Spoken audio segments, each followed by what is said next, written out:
Mrs. Uche was a mother of 3 children, married to Uche, a popular palm cutter in the village of Oboro. Though they had little to their name, their home overflowed with love and unity. Mr. Uche, respected for his strength and humility, made his living climbing palm trees and harvesting fruit for villagers far and wide, while Mrs. Uche sold assorted fruits at a bustling bus stop near the village market. Her work, though honest, demanded long hours. On many days, she returned home around 10:30 p.m. or even as late as 11 p.m. Yet, her responsibilities didn't end with her business. No matter how tired, Mrs. Uche always made time to perform her duties as a wife and mother. Cooking, cleaning, preparing food for the next day. Their kitchen was a simple setup.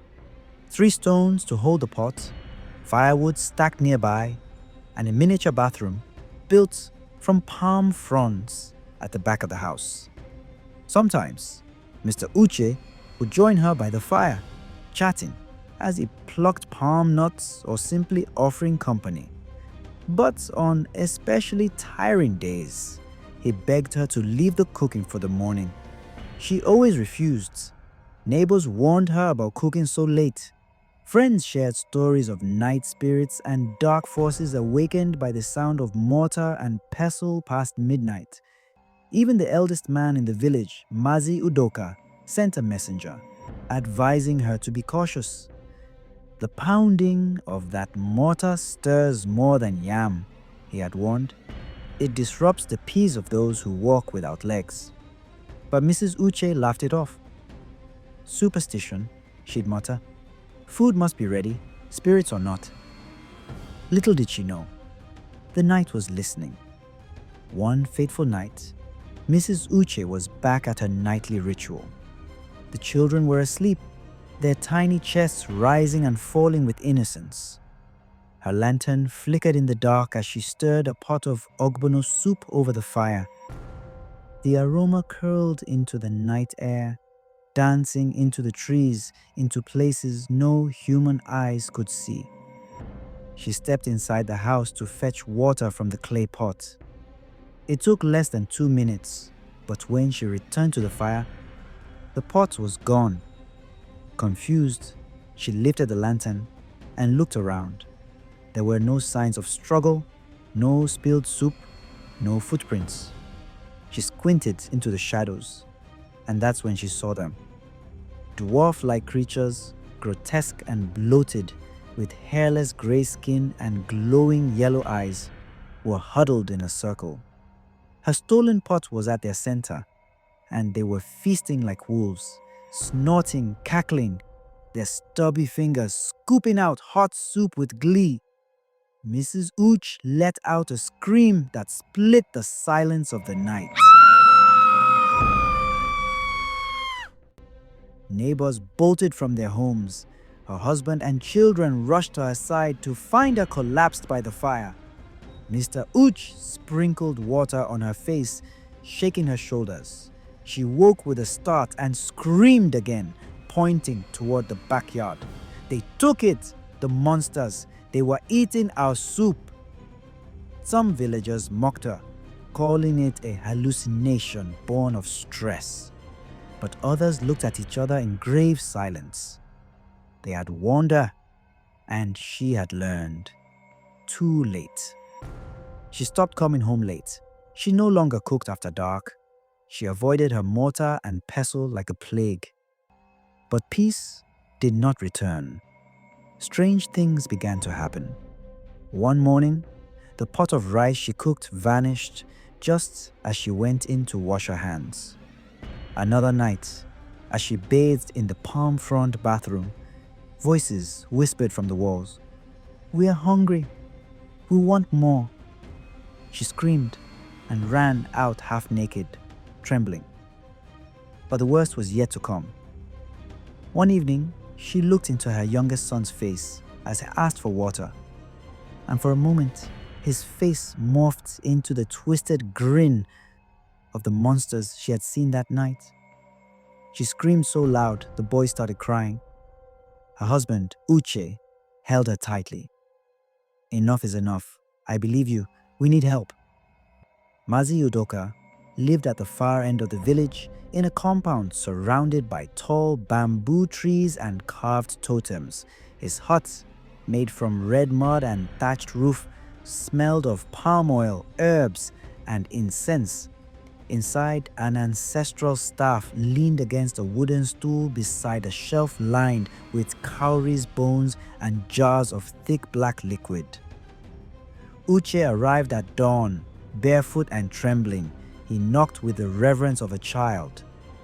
"Come in, son of the soil," the old man's voice rasped from within. Uche bowed as he entered. "Mazi, I seek your wisdom. Strange things have taken over my home." Udoka studied him with clouded eyes. "You came too late. The spirits are already feasting." Uche's mouth went dry. "What do they want from us?" "They want her cooking," Udoka said simply. "Your wife has disturbed their realm.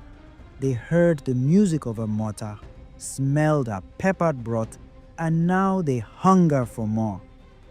But she has stopped cooking at night. Yet they remember. Spirits are not forgetful. They crave what touched their senses." Uche sank to his knees. "Please, what must we do?" Mazi Udoka sighed. "Appeasement. You must invite the aged of the land, those closest to the spirit world. Host a feast. Let your wife cook her finest meals. We will call on the gods, beg them to take her offerings, and leave your home in peace." Uche hesitated.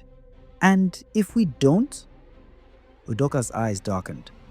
"Then her food will be their eternal craving, and they will come not just for soup, but for souls." The entire village buzzed with curiosity. The announcement spread like wildfire. Mrs. Uche would host a feast for the elders. Some mocked, others warned their children not to speak ill of it. A few, especially the old and wise, prepared their white wrappers and ancient beads. Mrs. Uche cooked like never before. Fear and repentance guided her hands. She pounded yam until her arms ached, stirred oaf and sala with trembling fingers, fried akara with saltless tears. Uche slaughtered 2 goats and borrowed extra chairs from neighbors. By dusk, a canopy of raffia leaves shaded their compound. 7 aged men and women arrived, including Mati Udoka, all dressed in white. The air smelled of herbs, roasted meat, palm wine, and ancestral dust. Mazi Udoka stood before the assembled dishes. He lit a bundle of dry leaves and waved the smoke around the food, chanting in a forgotten tongue. "Spirits of Oboro, children of the night, we bring what you crave. Take and be filled. Leave this home in peace." He sprinkled palm wine on the ground. The others echoed his chants. The wind howled suddenly, swirling the smoke into a vortex above the food. Then, silence. And in that silence, the elders began to eat. As they ate, a strange fog crept into the compound. From within, it came laughter. The same eerie, twisted cackles that had haunted Mrs. Uche. But the elders did not flinch. Mazi Udoka stepped forward, raising his staff. "Return to your place, spirits. This offering is the last. You will hunger no more." The fog twisted violently, swirling around them. Mrs. Uche screamed as the shadowy forms of the dwarf-like monsters emerged.